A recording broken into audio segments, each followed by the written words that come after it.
everybody. Welcome to our podcast / YouTube channel, Nights with TVT. Tonight we have Anessa and Dan and Cameron. Anessa is over our lights. She's on the board for TVT. She's over the lights and sound. Dan is on the board as well, and he's over set design. And then vice president. And you were vice president. I forgot. And then Cameron is also doing props and stage managing for the play. So we got them here to ask them a few questions about that. So, Anessa, we're gonna start with you. So, tell us a little bit about the lights and sound and what goes into a show. Well, you have to set the lights, make sure the lighting is right, make sure that there's no shadows on the stage, make sure that you have all the sounds and that they work properly, and just that everything flows and it's not full up, full down. Is there a lot of, when you're sitting in the light booth, is there a lot of making sure that you're not missing cues and you really have to pay attention to what's happening on stage? Depends on the play. Like this one, there's long parts in between light cues, so I will look at the bottom line that's close to the light cue and I will memorize it, and hopefully they say it. Sometimes they don't. You just wait for awkward pauses and you're like, oh, okay, I probably should this be is the time.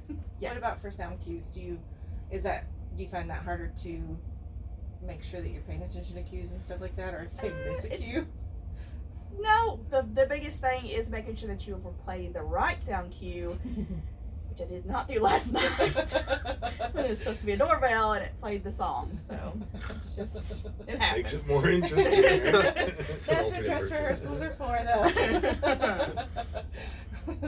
All right, and Dan does set design and stuff, and he also is vice president. So tell us a little bit about set design for different plays and. Well, it all depends on the play, what they need. Like this one's got some sliding doors for some specific entrances of people, and that's one thing that you have to pay attention to is if there are set changes, you have to be able to have the set so that you can modulate. Bring in the different fixtures or furniture for each set. Mm-hmm. Whether that be a hinged wall or doors that are big enough. Mm-hmm.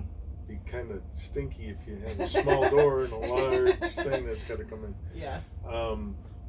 Getting it in time. The biggest thing is getting at least something in place so that the actors can get a feel of what the stage is going to be for the earliest that you can do it. Yeah.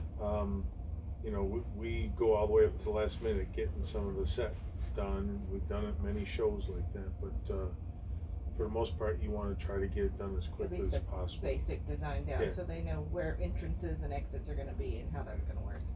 Right, and a lot of times we try to share some of the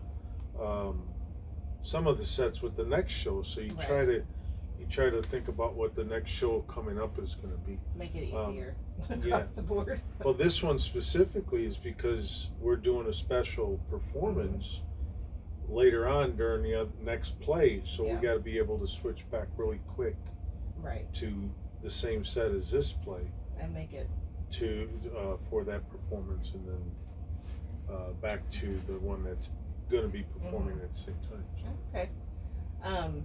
How long have you been working on sets and doing things like that? Because you've been at this theater for a while, right?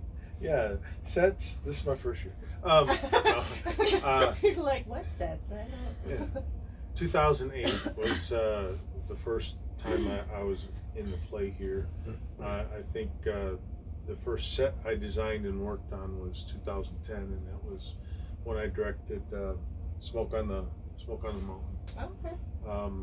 Helped build that and designed it and painted it and set it up, and then ever since then I've been helping on sets and here and there. Okay, very cool. Designing them. Very cool. All right, and Cameron is doing props and stage managing for this show.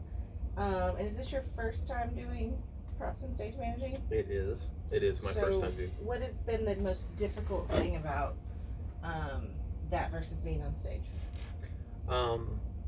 I think the difference is, I mean, like, well, when you're on stage and you have a character and you have the need to fill that role, to do it well. You don't have to go find materials that'll work to do that. You don't have to, will wood work, will cardboard work, will duct tape work, or something like that. You just kind of bring out the character. So the difference here, though, is finding materials that will hold up, that will work, that won't break if they're using them, and things like that, or just finding things in general. I think a lot of times you just end up finding something that's close and then try to repurpose it or make it look kind of right. Yeah. The key thing is making it look right. Just look kind of believable. So I've had a lot of that. I mean, building the gramophone in the show built out of steel wire, cardboard, and masking tape. Now in the future I'd probably use different materials, so learning curves there, but really fun to do though. I mean, I wouldn't say it's more fun, but it's right up, it's close. It's a close neck and neck run there. So what all has gone into, like, what steps have you taken to do props and stage dressing? Have you been a huge part of that? I've had a large part in doing a lot of the set dressing, but most of it was just find things that look like somebody would put in their house. It's kind of believable. That wasn't difficult, really. I mean, large part in. Sorry, say it again. I heard the second part, and I was like, wait, what's the first part again? Like, what steps did you have to take to get props? Like, what kind of... Well, there were no real hoops to jump through. I mean, the warehouse has a whole bunch of stuff, and then you make it or you find it,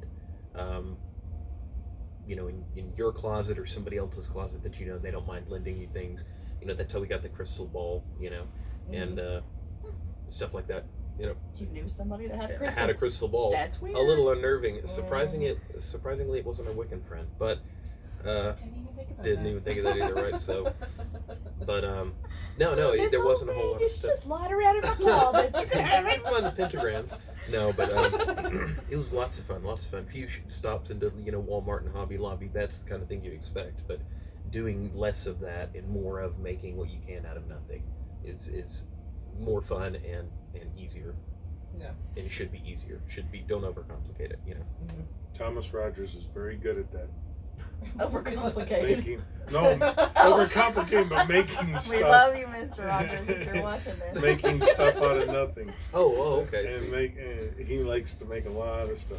That's so funny. Interesting. Okay, now all of you have been on stage at some point, not just behind the scenes. So, do you guys enjoy, answer individually, not all at once. Do you enjoy being on stage more or behind the scenes, or do you have a love for both? Anessa? Honestly, I love being on stage, but I would rather be behind the scenes. It's so much easier because you don't have to memorize lines. And people aren't dependent on you to say your lines. You can just sit up in the light booth and sit there. Dan, what about you? That's a hard question. I'm just a character, so I love being on stage. Never thought I would. Mm-hmm. Always wanted to be behind the film, the TV or the big screen, but not live stage. But I enjoy both. As I get older and can't remember lines, That's exactly. my problem. I like making up new stuff every show. So it's the same way. I just enjoy the theater and being involved with it. Being involved somehow. Yeah. What about you, Cameron? Well, I don't know. That's a hard call because I like not having to be on stage and have to memorize lines. That is one thing. You get an item or you get something set up and you leave it. It's done. Mm-hmm. But I might say being on stage just because all you have to do is be a character, be a believable character, and remember your lines. And I don't know how long that'll last for me, but hopefully it'll last. So yeah. There's a lot less involved with just being a believable character, I think, or trying to be, not necessarily succeeding. When you got natural talent, there's less involved. Yeah, this is true. There's some people that it takes a lot to be able to be a character. But being able to come up with, if you can't remember the lines, being able to come up with something that's believable until you get your cue. Mm. That's be adaptable. Yeah, be good at improv. Some plays are more work than others as an actor. I'm just like, just gonna walk off stage. Well, do you guys have anything else you want to add before we sign off? No. Anything else that you thought of you wanted to throw out there about lights and sound or set or props? Stage managing? Oh, Tony, let's- call me for Dracula props. Stage managing, we didn't really talk about that. What all goes into that? You know, this has been such a mixed job that I haven't gotten a real good experience of the stage managing. But so far, I really enjoy getting to be back behind the set, making sure the props are where they need to be. Weirdly enough, it's just organizational, kind of cathartic, I guess. But getting to make sure the props are where they need to be, and making sure the bottles have liquid in them, or making sure doors are moving or banging when they need to. It's just really cool, really fun. Very cool. So it's been a very good experience. I would like to get a more hearty experience of it at some point, not immediately after this. You're like, I need a break. Need some time away.